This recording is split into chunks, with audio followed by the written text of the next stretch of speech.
Hey y'all, welcome to my channel. I'm Patrice, and y'all, today we are finally going to be diving back into sublimation, and today's video is a beginner friendly video. We will be using a sublimation tote, which is 100% polyester from Michaels, and we are going to be making a custom tote bag for the school counselors at my school because this week is National School Counselor Week. All right, so let's get started.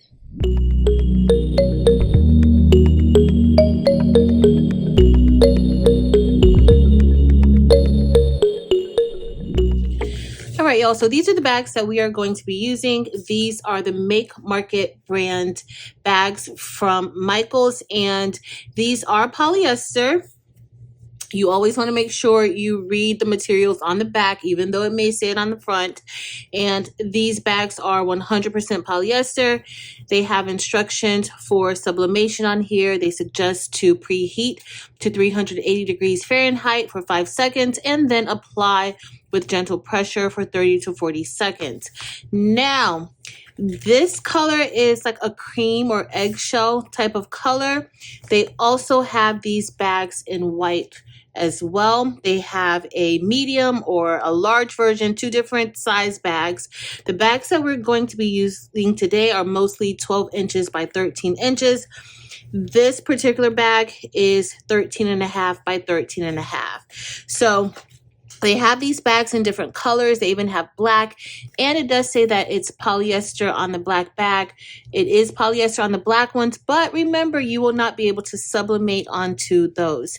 But we have here about 7 bags that we're going to be pressing today.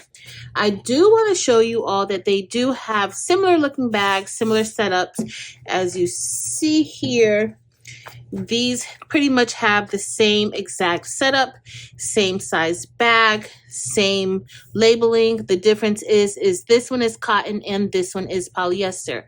So for the cotton bags, you will not be able to sublimate onto those.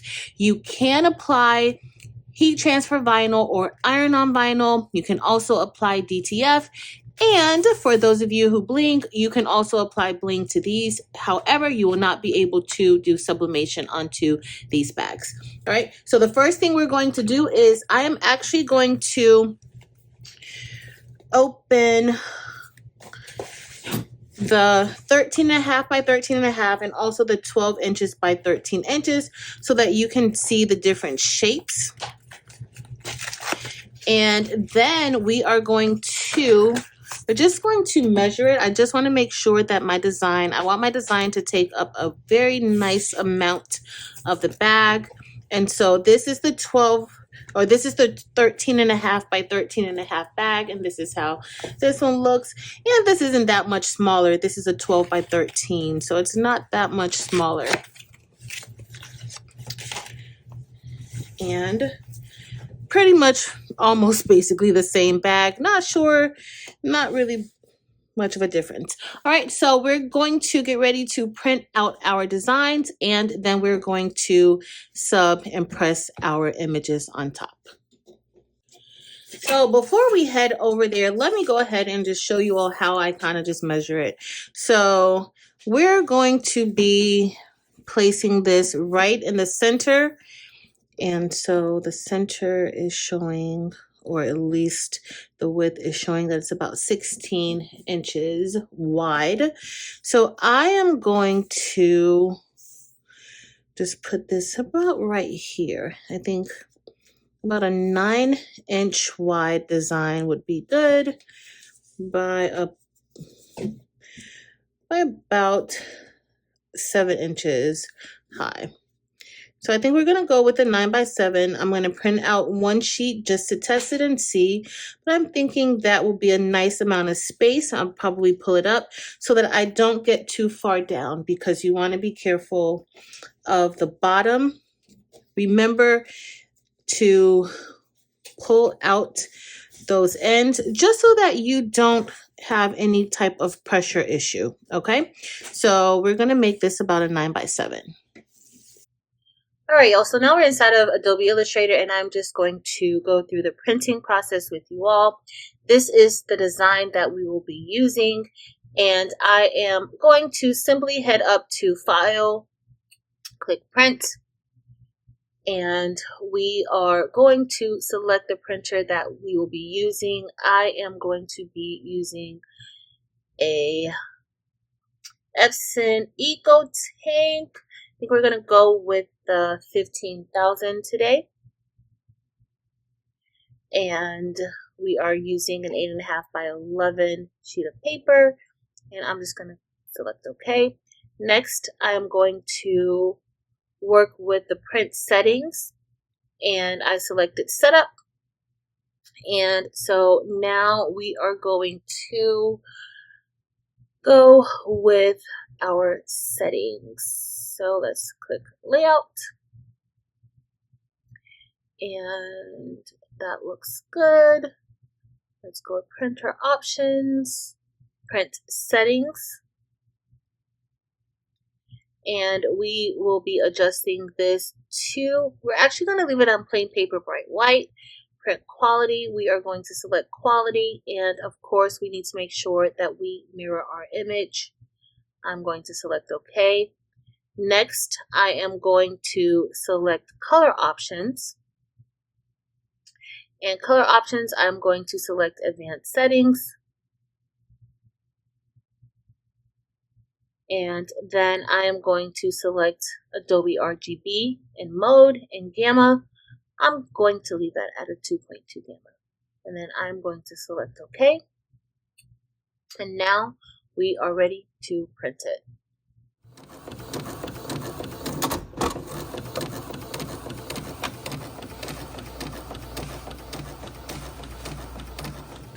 So our printer printing, and I used Sublimation paper along with my ink, dynamic ink.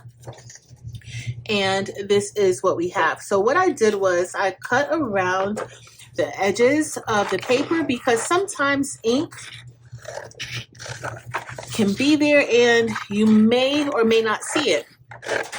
And so you don't want that ink to transfer onto your item because remember, sublimation ink on polyester is permanent. All right, so you just want to make sure that you remove those edges because you don't want any ink that shouldn't be there on your items. So I'm just going to remove the edges from all of the prints, and then we'll get ready to head over to the heat press to press our bags.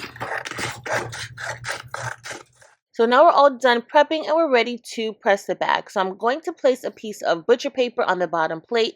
You want to make sure that you do that. You don't want any of that ink to go through onto your plates, the bottom or the top. I'm also placing a piece of butcher paper inside of the bag. This is my first time pressing the Make Market brand bag, and I want to make sure that no ink will go through the bag and go to the other side, so the butcher paper will help that. All right, so you always want to do that if it's a new item and you're pressing a shirt or a bag, place butcher paper inside to prevent any ink from going through. Also, I'm going to lint roll the bag, and I'm just flattening it out so that I can give it a pre-press for about 5 seconds. Now that I'm done with the pre-press, I noticed that this bag kind of wrinkles under the heat, but we're going to go with it. All right, so we're ready to place this on, and I have my heat tape so that we can apply the image and make sure that it's secure onto the bag so that it doesn't shift. That is why the heat tape is important. You don't want that design to shift while you're pressing the heat press down, because that will cause ghosting or blurring of your image. So we're going to place a piece of butcher paper on top of the image, also to make sure that you protect your press so that none of that ink goes onto that top plate.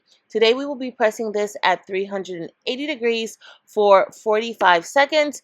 And we are all set, and this is our first press, and y'all, it looks pretty good. It has that vintage look that I was going for with this design, because we will be giving this to about 7 counselors, male and female, so I didn't want it to be I wanted a vintage look. All right, so now here I am. I'm just pressing the rest of those 7 bags. It took maybe about 15 minutes, if that, to get all of these bags pressed and ready. I ended up flipping the bag around to avoid any extra pressure from the handles, and I feel that that works a lot better. I didn't have to worry about any discoloration anywhere once I did that. So sometimes you have to adjust your materials under the press to make sure it works, but everything is going great. Okay, y'all, so we are all done, and how quick and easy was that? You can get those totes from Michaels, and they range from $1.99 to $2.99 depending on the size of the tote. They also have larger totes that are $6.99, and the brand that we use today was the Make Market brand. However, Michaels does sell another brand called Imagine, and you can get those online, or sometimes you can pick those up from the store. You just want to make sure that you are getting the bags that are 100% polyester and not the cotton bags. If you get the cotton bags, you can totally put HTV or DTF or eco solvent prints on them. You just won't be able to put sublimation prints onto them. All right, so I'm excited about giving these to my counselors. I have a few more things to add to the bag, but for the most part, the bag is all complete. If you enjoyed this video, please be sure to give us a thumbs up. Also, make sure to head over to Facebook, Instagram, and TikTok and join Craftable Things there as well. I would love to see you on all platforms. But that's going to be it for today, y'all. Thank you all so much for watching. Until next time.